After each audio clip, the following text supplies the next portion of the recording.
For more reaction to President Biden's address, I'm joined live via Skype by Professor Elliot Masocha from DeVry University in Ohio.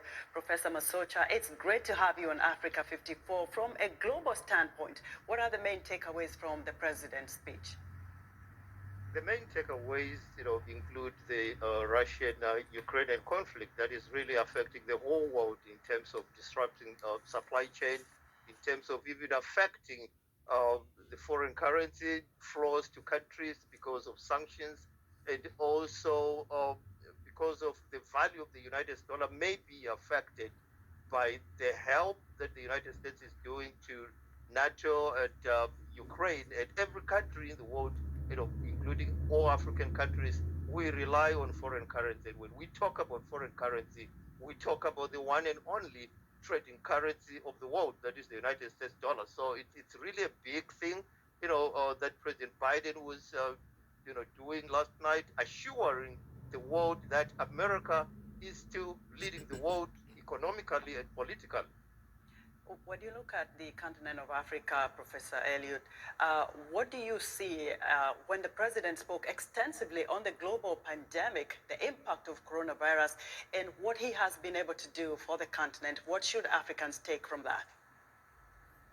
Africans should take, America as a friend, America as a country that always, they have to rely on, because they have donations of, either money or donations of vaccines as well, and donations of expertise to African countries. So that's one big thing that we should always look favorably at the United States as Africans. What about his focus on foreign policy? Where do you see the continent of Africa on this?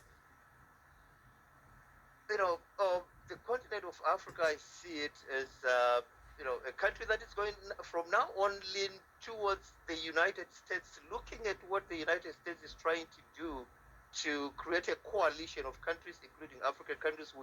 We heard what the Kenyan ambassador to the United Nations said, referring to the Russian-Ukraine conflict in support of the United States, that is pushing for diplomacy and saying that, well, if we had to fight in Africa for the borders that we did not create, then we would be fighting right now. So, in terms of relationship with the United States and Africa, it's going to be really strengthened with this speech and what America has done and what America is promising to do to not only African countries, but to the whole world, guaranteeing the security of African countries by sponsoring democracy.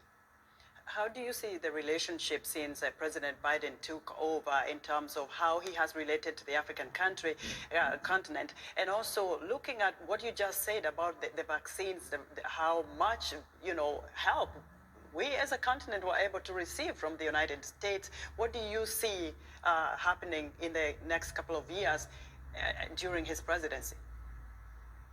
I see a lot of help coming from the United States of America to fight not only COVID-19, but also to fight poverty, to fight also dictators as well, because we see a lot of other African leaders don't want to go away. So America is promising democracy.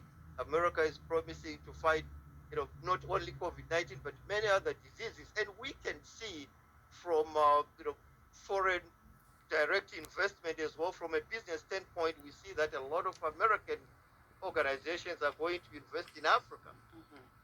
Right. Professor Masocha, thanks for your insight.